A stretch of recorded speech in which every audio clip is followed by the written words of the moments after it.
जय हिंद दोस्तों, स्वागत है आप लोगों का। तो चलिए आज एक और हम लोग क्वेश्चन प्रैक्टिस करते हैं। आज का क्वेश्चन रेशियो एंड प्रोपोर्शन से है। मैं तो कोशिश करता हूं कि कुछ ऐसे क्वेश्चन लेकर आऊं जो जनरली एग्जाम में पूछता है, क्योंकि इससे आपको नए नए क्वेश्चन जो है प्रैक्टिस जब होंगे तो आप फटाफट कर पाएंगे एग्जाम में क्वेश्चंस को। तो देखिए आज का क्वेश्चन है, यदि A/B बराबर 1:4 है और B/C बराबर 2:3 है तो ABC क्या होगा अनुपात में, A/B/C क्या होगा।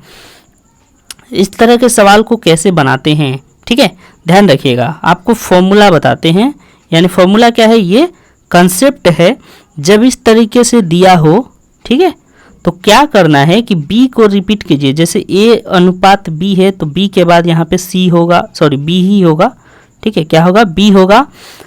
और इसके पीछे जाना है, यानी B है तो B को रिपीट करना है।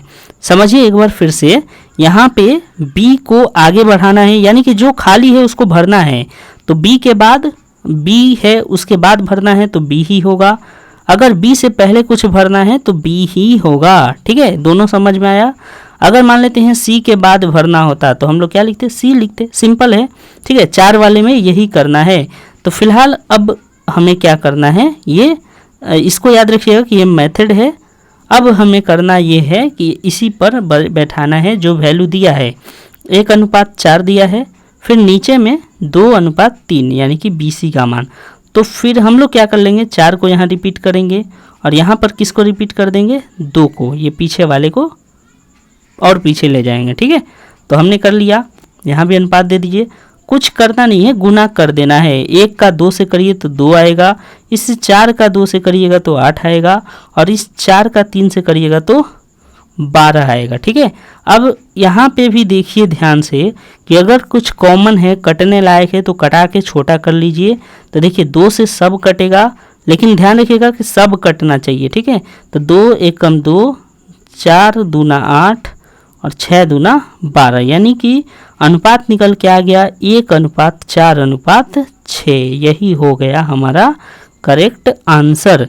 तो option number A is the correct answer. समझ में आया दोस्तों, बहुत ही आसान है ये, ठीक है। इस तरीके से बना सकते हैं, या फिर ट्रेडिशनल एक तरीका था, वो भी अगर सीखना चाहें तो आपको वो भी दिखा देते हैं।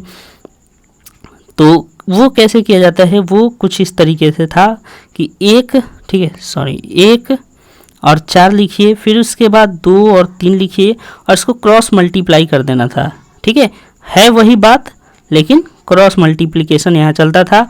1 का मल्टीप्लाई करना होता था 2 से, तो यहाँ 2 हो जाता है।